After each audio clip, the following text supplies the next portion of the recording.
Picture this. You're standing in your kitchen. Oh, the classic kitchen scene. Right, exactly. You've just put down a fresh bowl of food for your Afghan hound. Mm. And the dog you're looking at has that classic sighthound silhouette, long legs, a very narrow waist, that elegant tucked up abdomen. Beautiful dogs. Yeah, gorgeous. But then the dog walks over, gives the bowl a sniff, maybe eats like half of it, and then just calmly wanders off to stare out the window. I mean, it is a scene that plays out in thousands of kitchens every single day, and the immediate reaction is almost always, well, just a sheer wave of anxiety. You see this incredibly lean animal walk away from calories, and the alarm bells just start ringing. Oh, totally. You are standing there looking at this super athletic creature, and the panic just sets in. So welcome to today's deep dive. Glad to be here. We're using a stack of specialized notes specifically focused on the Afghan hound to learn how to truly, read an animal's health. Mm. The mission here is to cut through the noise. And there is so much noise out there. So much. We want to understand how to support a high-performance, lean athlete from the inside out, rather than just reacting to a single unfinished bowl of food in the kitchen or judging your dog based on some fleeting photograph. Right, because in that kitchen standoff moment, owners usually fall into one of two very dangerous traps. They either panic and try to bulk up a naturally lean dog, or they swing to the complete opposite extreme. Like assuming it's fine just because of the breed. Exactly. Yeah. They assume everything is perfectly fine just because people always say, oh, it's a sighthound, they're supposed to be skinny. Okay, let's unpack this because both of those completely opposite instincts are just so flawed. Yeah. I mean, if you panic, you start piling on calories, trying to build mass on a frame that really isn't designed for it. Yeah, that's a recipe for disaster. But then, if you're complacent, you might miss actual dangerous weight loss. So before we can even start obsessing over what goes into the bowl, we really need to understand the physical structure we are trying to feed. Absolutely. The foundational mistake people make is comparing a sighthound to the stockier breeds we're, more used to seeing at the dog park. Like a lab or something. Yeah, think about a Labrador Retriever or a Bernese Mountain Dog. Those dogs have a totally different structural design. They carry noticeably more substance, a broader barrel chest, and, well, a thicker layer of natural insulation. Right. A sighthound's anatomy is built on aerodynamic efficiency. So it's kind of like judging a marathon runner by a bodybuilder's metrics. I mean, if you look at an elite distance runner, they are incredibly lean and sinewy. Pure muscle and efficiency. Exactly. You wouldn't look at them and say, wow, you really need to put on 40 pounds of bulk. That would destroy their physical efficiency. It would wreck their joints. And the Afghan Hound is structurally designed for explosive speed, not for carrying extra weight. For a sighthound, having a visible waist, having a tucked abdomen, and even being able to feel the last couple of rins under light pressure, that is the biological baseline. Wait, feeling the ribs is normal? Completely normal. It is a massive misconception that feeling the ribs automatically equals starvation. It's simply the aerodynamic design of the breed functioning exactly as intended. I have to push back on this for a second, though. With an Afghan Hound specifically, they have that massive, glamorous, flowing adult coat. Oh, the coat is incredible. Right. But practically speaking, how can you even see a tucked abdomen or a waistline? You're basically looking at a beautiful moving carpet. If I can't see the ribs, how do I know if the dog is actually at that healthy aerodynamic baseline? What's fascinating here is what groomers and breeders call the coat trap. The coat trap? Yeah, that long coat acts as a very convincing optical illusion. It can hide beautifully conditioned, healthy muscle, but it can also mask dangerous, creeping weight loss. Or, on the flip side, a slow accumulation of excess fat that is just destroying their joints. Oh, wow. So you really can't trust your eyes. Visual checks completely fail with heavy-coated breeds. You absolutely must use your hands. You have to physically part the hair, get your hands deep into the coat, and feel the physical structure along the spine, the hip bones, and the ribs. But what exactly should that feel like? Because, feeling the ribs is highly subjective. One person's light touch is another person's deep massage. That's a great point. Let's use your own hand as a diagnostic tool. So hold your hand out flat. Okay, doing it now. Feel the knuckles on the back of your hand. Notice how bony and harsh that feels. Yeah, just skin and bone. Right. That implies there's no fat or muscle covering at all. That is too thin. Now turn your hand over and feel the fleshy base of your thumb. Okay, yeah, that's super squishy. That is way too soft. You can't feel the underlying structure without pressing hard. Now, make a fist and feel the knuckles on the back of your hand again. Oh, I see. You feel that firm, prominent feel, but with a slight layer of skin and tissue gliding smoothly over it. That is the exact mechanical texture you are looking for when you run your hands over a healthy sighthound's ribs.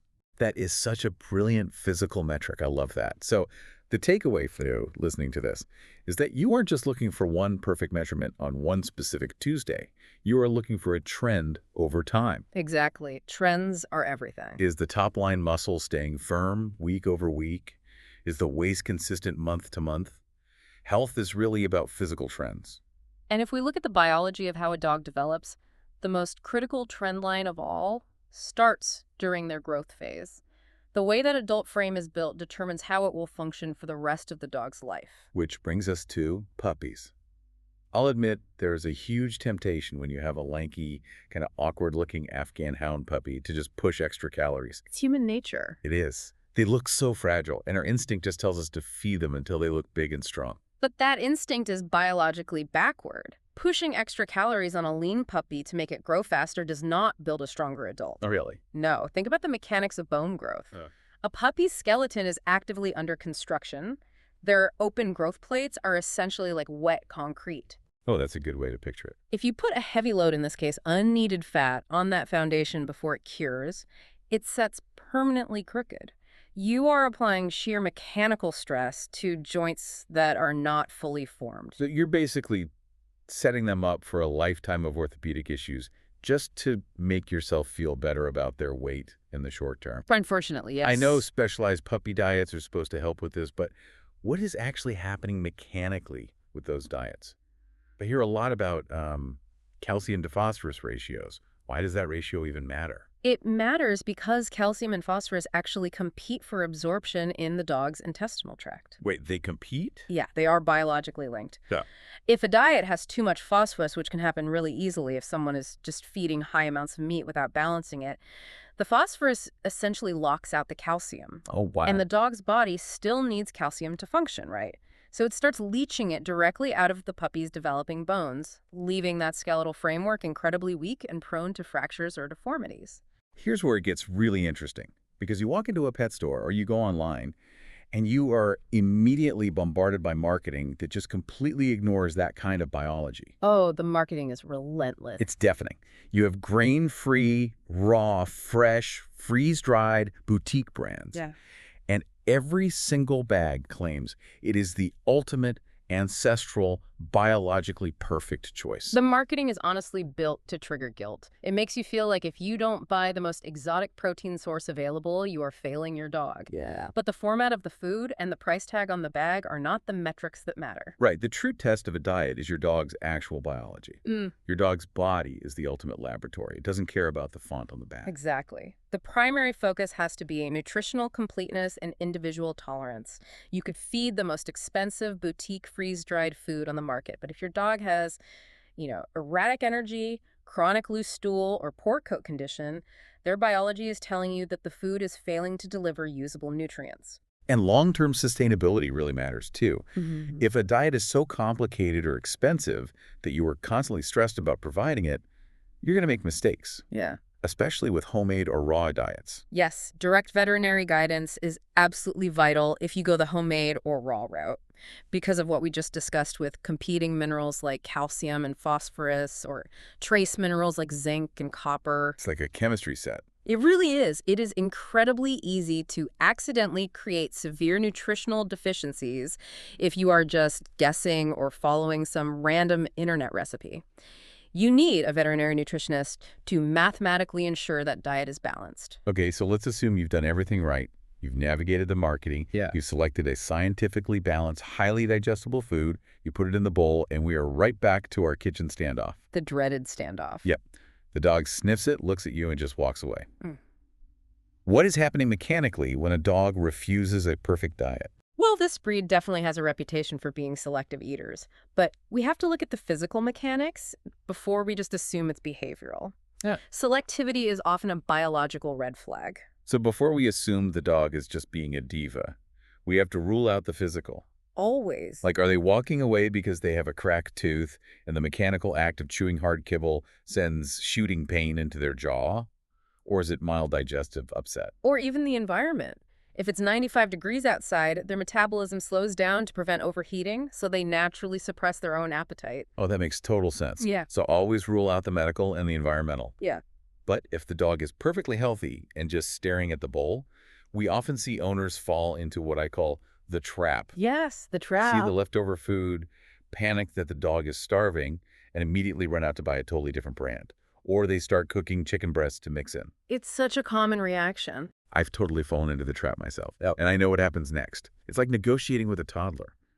The dog eats the new, highly aromatic food enthusiastically for about 3 days. Then the novelty wears off, they get bored, they leave half the bowl again, and the owner is back at the pet store buying a third brand. It's exhausting. We really have to look at how a dog's sensory system works here. Dogs experience the world through their noses, right? But they also experience olfactory fatigue. Olfactory fatigue. Yeah, if a food smells the same every single day, it loses its high-value appeal.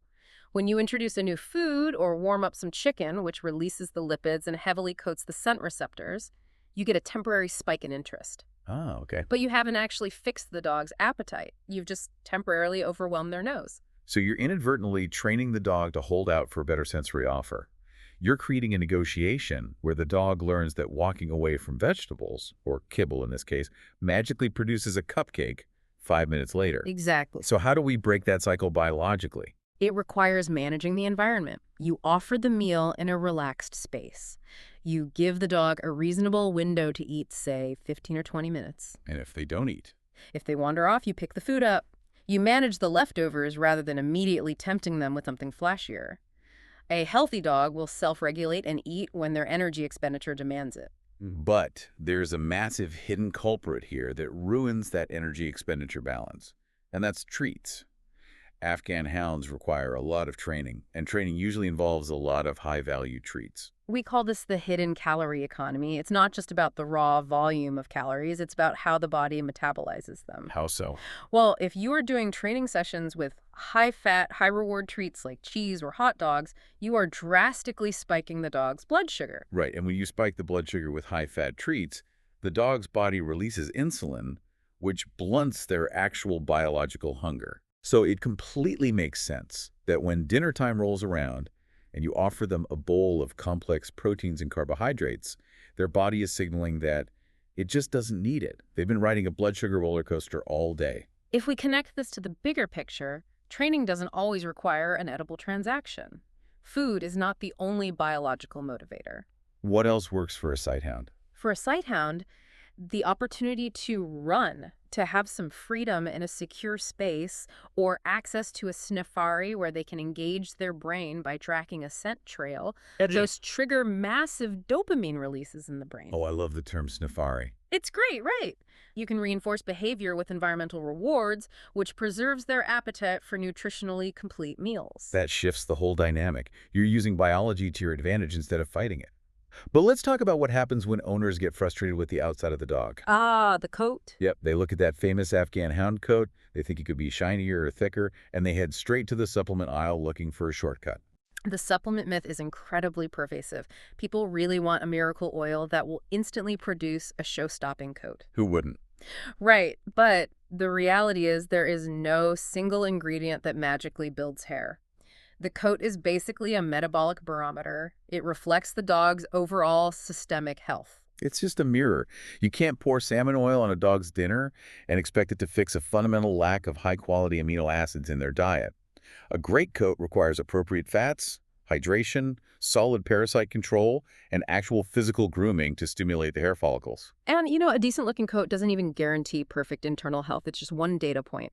However, if you see a sudden decline in the coat extreme dullness, massive shedding out of season, unusual dryness, that is a massive red flag that something is wrong systemically. And the instinct for most people is to just buy a skin and coat supplement to fix the dryness. Which is the absolute worst thing you can do. A declining coat could mean a thyroid issue, severe stress, or a genuine nutritional gap. The answer is a vet visit, not a random powder. Right. And this brings up the extreme danger of supplement stacking. I see owners taking a completely balanced commercial diet and then layering on a joint supplement, a coat oil, a multivitamin, and a probiotic. I'll admit I'm totally guilty of thinking that way. You just assume more vitamins must equal more health, right? It actually creates chaos in the liver and the digestive tract.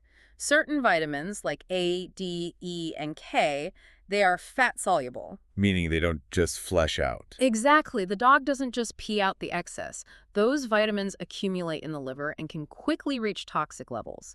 Furthermore, we talked about minerals competing for absorption earlier. Like the calcium and phosphorus. Right. Well, if your supplement has high levels of zinc, it can actually block the absorption of copper from their main diet, creating an entirely new deficiency.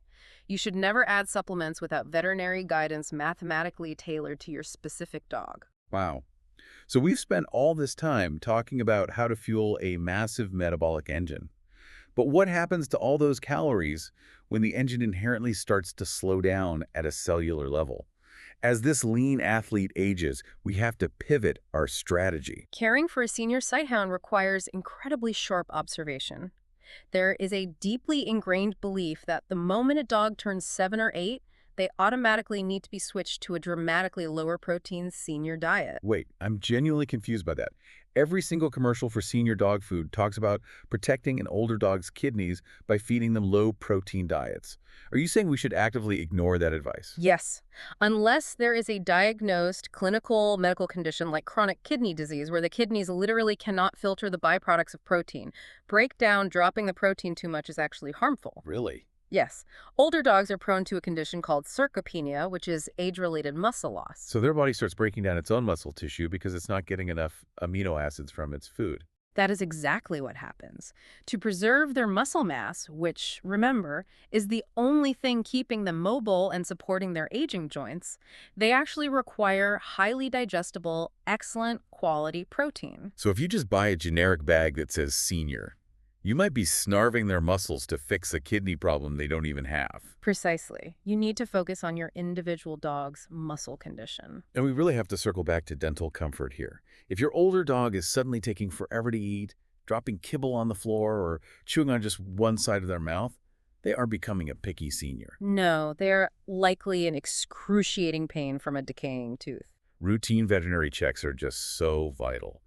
But while we're on the topic of things going wrong internally, we have to address the acute emergency red flags. Feeding a deep-chested sighthound comes with a very specific catastrophic risk. It does. I know there's a massive life-threatening emergency specific to deep-chested dogs, but I actually don't know the exact mechanics of why it happens. We are talking about gastric dilatation volvulus, commonly known as bloat. Mechanically, sighthounds have a very narrow, deep rib cage.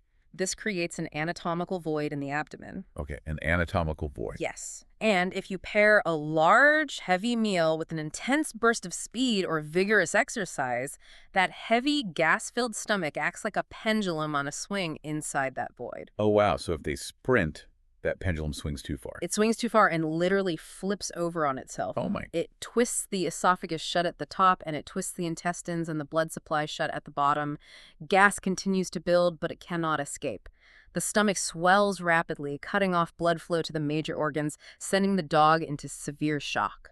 So what does this all mean for the owner at home? If this is happening mechanically inside the dog, what are the exact symptoms that mean, drop everything and go to the emergency vet right now?